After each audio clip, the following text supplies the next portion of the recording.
ষাট গম্বুজ মসজিদ বাংলাদেশের বাগেরহাট জেলার দক্ষিণ পশ্চিমাঞ্চলে অবস্থিত একটি প্রাচীন ও ঐতিহাসিক স্থাপনা। 1945 সালে এই মসজিদকে ইউনেস্কো বিশ্ব ঐতিহ্যবাহী স্থানের মর্যাদা দেয়। সবাইকে স্বাগত জানাচ্ছি আমাদের আজকের পর্বে। গাড়ি পার্ক করে ভিতরে প্রবেশের জন্য আমরা প্রথমেই টিকিট কেটে নিই। টিকিটের মূল্য ছিল জনপ্রতি 30 টাকা। 5 বছর কম বয়সী শিশুদের জন্য টিকিটের প্রয়োজন নেই। শিক্ষার্থীদের জন্য 10 টাকা, সার্কভুক্ত দেশের জন্য 200 টাকা এবং অন্যান্য বিদেশি পর্যটকদের জন্য 500 টাকা। ভিতরে ঢুকতেই ডান পাশে দেখা মিলবে বাগেরহাট জাদুঘর। 1995 সালে ইউনেস্কো ও বাংলাদেশ সরকারের যৌথ উদ্যোগে এই জাদুঘরটি নির্মাণ করা হয়। সেই থেকে বাগেরহাট জাদুঘর হিসেবে পরিচিতি পায়। মসজিদে প্রবেশে দেখা যাবে খিলানাকৃতির প্রবেশদ্বার। সুন্দরবনে কলকাতা বাগেরহাট জেলায় অবস্থিত এই ষাট গম্বুজ মসজিদ। সুলতানি স্থাপত্য রীতিতে তৈরি করা এই মসজিদটি বাংলাদেশের প্রাচীন স্থাপত্যসমূহের মধ্যে একটি গুরুত্বপূর্ণ স্থাপনা। ধারণা করা হয় বাংলার এই প্রাচীন স্থাপনাটি 15 শতাব্দীতে সুলতান নাসিরউদ্দিন মাহমুদ শাহের রাজত্বকালে এই অঞ্চলের প্রশাসক হযরত খানজাহান আলী কর্তৃক নির্মিত। মসজিদের গায়ে কোনো শিলালিপি না থাকায় এটি কে নির্মাণ করেছিলেন বা কোন সময় নির্মাণ করা হয়েছিল সে সম্পর্কে সঠিক কোনো তথ্য পাওয়া যায়নি। তবে বলা হয় মসজিদটি বহু বছর ধরে ও বহু অর্থ খরচ করে নির্মাণ করা হয়েছিল। পাথরগুলোও আনা হয়েছিল রাজমহল থেকে। মসজিদটি এক অপূর্ব স্থাপত্যকলার নিদর্শন। ষাট গম্বুজ নামে পরিচিত হলেও এর গম্বুজ সংখ্যা 81টি।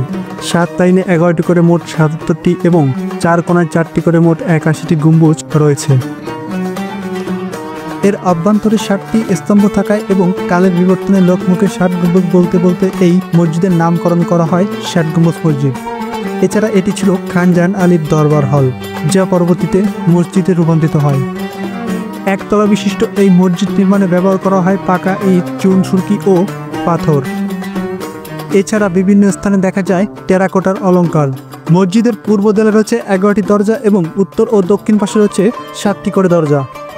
1985 সালে ইউনেস্কো এই মসজিদ সহ পুরো বাগেরহাট শহরকে বিশ্ব ঐতিহ্যবাহী স্থান হিসেবে ঘোষণা করে। বর্তমানে এখানে দেশি বিদেশি পর্যটকদের আগমন নিয়মিত। ঈদ সহ ধর্মীয় অনুষ্ঠানে পর্যটকদের আগমন বেশি থাকে। বিশ্ব ঐতিহ্যবাহী ষাট গম্বুজ মসজিদের পশ্চিম পাশে অবস্থিত ঐতিহাসিক ঘোড়া দিঘি। এই দিঘির নামকরণ নিয়ে বিভিন্ন শ্রুতি কাহিনী প্রচলিত রয়েছে। হযরত খানজাহান আলী এই দিঘি খননকালে দিঘিতে পানি না ওঠায় তিনি ঘোড়ায় চড়ে দিঘির অভ্যন্তরে পরিভ্রমণ করেন। এই কারণে এই দিঘিটির নাম হয় ঘোড়া দিঘি। ফিরোজপুর ও রূপসা মহাসড়কের পাশে সুন্দরগোনা গ্রামে অবস্থিত এই ঐতিহ্যবাহী স্থাপনাটি। জানা যায় খানজাহান আলী এই শহরকে 1 ডজনের বেশি মসজিদ দিয়ে সজ্জিত করেছিলেন। তার একটি ষাট গম্বুজ মসজিদের সামনেই অবস্থিত। এরকম আরও অনেকগুলো স্থাপনা বাগেরহাটের বিভিন্ন স্থানে ছড়িয়ে ছিটিয়ে রয়েছে। এবার আমরা চলেছি খানজাহান আলীর মাজার ও তার খনন করা ঐতিহাসিক দিঘির দিকে। ষাট গম্বুজ থেকে প্রায় 1 কিলোমিটার পূর্বে অবস্থিত এই পবিত্র স্থানটি। জানা যায় সুলতান নাসিরউদ্দিন মাহমুদ শাহের রাজত্বকালে এই অঞ্চল খলিফাবাদ নামে পরিচিত ছিল। এই সময় খানজাহান আলী ছিলেন একজন স্বশাসিত প্রশাসক ও ইসলাম প্রচারের অন্যতম পুরোধা ব্যক্তিত্ব। তিনি খনন করেন এই বিশাল দিঘি, যার জল আজও মানুষ পবিত্র মনে করে। জনশ্রুতি আছে এই দিঘিতে বাস করত বিশাল আকৃতির 2টি কুমির, যাদের নাম ছিল কালা পাহাড় ও দোলা পাহাড়। বলা হয় খানজাহান আলী নিজ হাতে তাদের নাম রেখেছিলেন এবং দীর্ঘদিন তারা মানুষের ক্ষতি না করে মাজার ও দিঘির রক্ষায় দায়িত্ব পালন করত। দিঘির ঠিক পাশেই রয়েছে খানজাহান আলীর মাজার। খানজাহান আলীর জন্ম ভারতে হলেও তিনি 1459 খ্রিস্টাব্দে মৃত্যুবরণ করেন এখানে।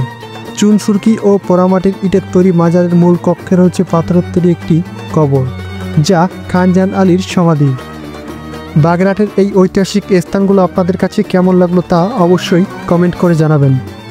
এরকম আরও ঐতিহাসিক স্থান ও ভিডিও পেতে আমাদের ফেসবুক পেজটা ফলো করে এবং ইউটিউব থেকে যারা দেখছেন অবশ্যই সাবস্ক্রাইব করতে ভুলবেন না।